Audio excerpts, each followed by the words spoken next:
Hello বন্ধুরা, welcome back to my new vlogs. তো বন্ধুরা কেমন আছো তোমরা? আশা করি ভালো আছো। তো বন্ধুরা আজকে মৌসুমটা খুব সুন্দর আছে, মেঘলা মেঘলা করে আছে, আর অন্যদিকে হয়তো জল হচ্ছে এখন। তো আমি চলে এলাম আমাদের যে বাড়িতে।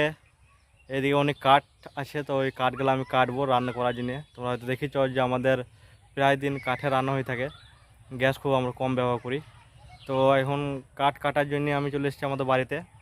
আর এইদিকে দেখতে পাচ্ছি এই যে কাটারি, এই যে কাটারি, এই কাটারিটা একদম পুরো ইস্পাত দিয়ে তৈরি এই কাটারিটা।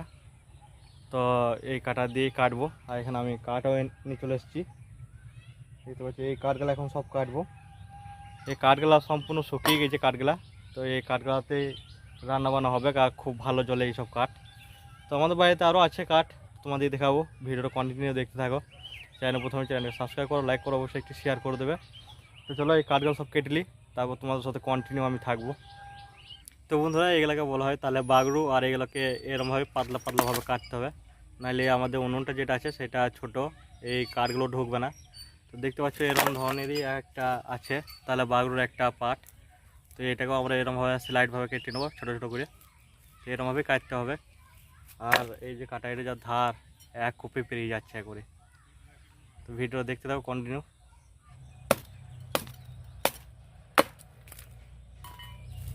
তো বন্ধুরা কাট করা এখন কমপ্লিট হয়ে গেছে আমার।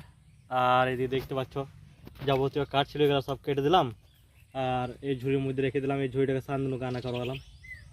তো শান্তনু নিয়ে আসলো ঝুড়িটা, আর সব কিছু গোছানো হয়ে গেছে। শুধু এই কটা বাকি আছে, এই কটা গুছিয়ে নিই, তারপর তোমাদের আমাদের কাঠের স্টোর দেখাইছি যে আমাদের ঘরে কত কাঠ আছে। মানে 1 বছর 2 বছর পুড়িয়ে শেষ করতে পারবে না, এত কাঠ আছে। চলো তোমাদেরকে দেখাই। আর এগুলো সব গুছিয়ে নিই তাড়াতাড়ি। তো বন্ধুরা সমস্ত কাঠ গোছানো হয়ে গেছে, আর দেখতে পাচ্ছ আমিও নিজে ঘেমে কাদা হয়ে গেছি, কারণ রোদ নেই। তো গুমসানি যে গরমটা হয় সেই গরমটা বসে আছে। আর এদিকে সমস্ত কাঠ গোছানো হয়ে গেছে, ঝুড়ির মধ্যে রেখে দিয়েছি। তো এগুলো নিয়ে যাবো এখনই। তো চলো তোমাদের কাঠের ভান্ডার দেখাই এখন আমাদের ঘরে। তো বন্ধুরা প্রথমে এইখান থেকে দেখাই, আমাদের এই একটা ছোট একটা কাঠের রেখেছি এখানে কাঠ, কিছু কিছু এইগুলা এখন কাটি আমি। আর এদিকে দেখতে পাচ্ছ এদিকে সম্পূর্ণ গাছের গদি, গাছের গোড়া, তো লম্বা লম্বা পুরো গাছ এখানের মধ্যে রাখা আছে এগুলো সব। আর এইদিকে আছে শুধু গাছের গদি, দেখতে পাচ্ছ এদিকে আছে শুধু গাছের গদি। গাছের যে মাঝখানটা হয় এখানে কোনো গোড়া নেই, এখানে শুধু গাছের গদি আছে। আর এখানে আছে সব শুকনো কাঠ, এগুলো সব কাঁচা আছে এখন। যে বট গাছটা ছিল আমাদের আগে ভিডিও দেখেছ, তো এগুলো সব ওই বট গাছের গোড়াটা ওঠে, মানে গদিটা ওঠে, ডালপালা সব কিছু এখানে আছে। আর এটা হইলো সেগুন গাছ, যে আমাদের এর আগে পুরনো আগে এখানে খুব জঙ্গল থাকতো আমাদের এই বাড়িটাতে। এখন তো সব ফাঁকা ফাঁকা হয়ে গিয়েছে, আর কোনো গাছই নেই, শুধু ছোটো ছোটো এখন যেগুলো লাগিয়েছে সেগুলো আছে, বাকিগুলো সব একদম জঙ্গল ভর্তি থাকতো। তো সেই গাছের গদিগুলো এখানে রাখা আছে, দেখতে পাচ্ছ। গাছের গাছের যে অবস্থা, মানে কাঠগুলো যে অবস্থা, তোমরা দেখে বুঝতে পারছো কত পুরোনো কাঠ উঠে গেলা। তো এখনও পর্যন্ত এখন এতগুলো আছে, আরও বাকি ওই দিকে আছে। তো এই হলো আমাদের গাছের ভান্ডার, দেখতে পাচ্ছ একদম প্রচুর প্রচুর এখানে গাছ ছিল, প্রচুর পরিমাণে এখানে গাছ লাগানো ছিল। এখানে যখন প্রথম আমরা আসি তখন প্রচুর সেগুন গাছ সমস্ত কিছু গাছ লাগানো ছিল, এই বট গাছটাও লাগানো হয়েছিল তখন। তো বট গাছটা এখন কাটা পড়ে গেল, বেশি কাটা পড়লো, কারণ পাতা পরে একদম গোটা ঘর বাড়ি সব একদম নোংরা হয়ে যায়। তো সেই জন্যই গাছগুলো কাটা হয়ে গেছে। আর সেগুন গাছ সব অটোমেটিক ঝড়ের মধ্যে পড়ে গেছে, কারণ সেগুলো আর বেশি শিকড় হয় না ভিতর অবধি। তো সেই জন্য সেগুলো সব পড়ে গিয়েছে। তো চলো এখন ঝুড়িটা নেওয়ার পর নিয়ে যাই ওখানে মায়ের কাছে দিয়ে মা উনুন ধরাবে। কাঠগালা রেখে দেওয়ার পর আমি যাবো একটু গোর বাজার, কারণ ছাগলের যেসব খাবার আমরা দিই, তো সেই সব খাবারগুলো স্পেশালিস্ট খাবার ছাগলের জন্য। তো সেই সব খাবারগুলো আনতে যাবো। তো কন্টিনিউ দেখতে থাকো। আর তোমরা যদি ছাগল পালো তো তোমাদের কী হিসাবে খাওয়াইতে হবে, কী কী খাওয়াইতে হবে, তোমার ছাগল পুষ্ট হবে, সেগুলো সব জানতে পারবে এই ভিডিওর মাধ্যমেই। তো ভিডিওটা কন্টিনিউ দেখতে থাকো বিনা স্কিপ করে, তবেই বুঝতে পারবে। যদি স্কিপ করে দেখলাও হয়তো কোনো ইম্পর্টেন্ট জিনিস আমি দেখাবো যেটা কিনবো, সেটা হয়তো দেখতে পাবে না, তো সেটাও হইতে পারে। তো ভিডিওটা কন্টিনিউ দেখতে থাকো, কোনো জিনিস যেন মিস না হয়।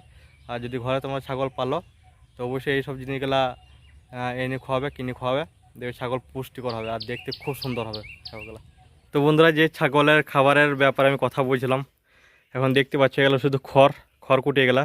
তো এগুলো এখন মাখানো হচ্ছে জল দিয়ে, এর উপরে আরও 3-4 রকমের জিনিস পড়বে, তবে জিনিস ছাগল খায়। আর ছাগলের মানে প্রত্যেকটা ছাগলের ফিগার এরকম হবে, দেখতে পাচ্ছি এখন ছাগল খেতেই ব্যস্ত। দেখতে পাচ্ছি ছাগলের ফিগারটা এরকম হবে, একদম পুরো খাসির মতো হয়ে যাবে। আর দেখতে একদম ফার্স্ট ক্লাস লাগে। তো এখনও এখানে 3-4 রকম জিনিস পড়বে, তো ভিডিওটা কন্টিনিউ দেখতে থাকো। সেসব জিনিসগুলো শেষ হয়ে গেছে, তো সেসব জিনিসগুলো আমি আনতে যাবো এখন। তো আনি যাই গৌরবাজার, এখানে রেখে দিলাম ঝুড়িটাকে, কাঠের ঝুড়িটাকে, ওই যে কালো ছাগল রয়েছে ওখানেতে। তোমরা চ্যানেলে প্রথমে চ্যানেলকে সাবস্ক্রাইব করবে অবশ্যই, আর তোমাদের বন্ধুদের সাথে শেয়ার করবে। আর তোমরা যদি ছাগল পালছো তো অবশ্যই এই ভিডিও কন্টিনিউ দেখতে থাকবে, একদম মিস করবে না। মিস করলে কিন্তু জিনিসগুলো দেখতে পাবে না, যে কী কী জিনিস আমরা কিনে খাওয়াই ছাগলকে, আর ছাগলে এরকম ফিগার হয় একদম খাসি মতো, বুলেট যাকে বলে আমাদের গ্রামের ভাষাতে, ওই বুলেটের মতো দেখতে হবে ছাগলগুলো। তো বন্ধুরা এখন ড্রেসটা চেঞ্জ হয়ে গেছে দেখতে পাচ্ছ, আর আমি জিনিসপত্রগুলো সব নিয়ে নিয়েছি। এখানে থলি আর বস্তা আছে, তার সাথে একটা রবার। আর এখন যাব আমি গৌরবাজার। তো বন্ধুরা আমি এখন বাজার থেকে চলে এলাম, গৌরবাজার থেকে। তো ছাগলের যে স্পেশালিস্ট খাবার বুঝলাম, এখানে দেখতে পাচ্ছ, এখানে আছে চক্ষ, আর এই আছে খোল। তো এই চক্ষ, খোল আর আটটা আমরা এক মাসের জন্য পুরো কিনে নিই, এক বস্তা। তো এই এই যে এই যে বালতিটা আছে, এই বালতিটাতে আছে তোমার আটটা, আরও বাকি ঘরে এক বস্তা ভরা আছে। তো এগুলাই দিয়ে আমরা সবাইকে খাওয়াই প্রতিদিন। তো চ্যানেলটা যদি প্রথমে চ্যানেলকে সাবস্ক্রাইব করো, লাইক করো, অবশ্যই একটু শেয়ার করে দেবে। দেখা হচ্ছে নেক্সট ব্লগে।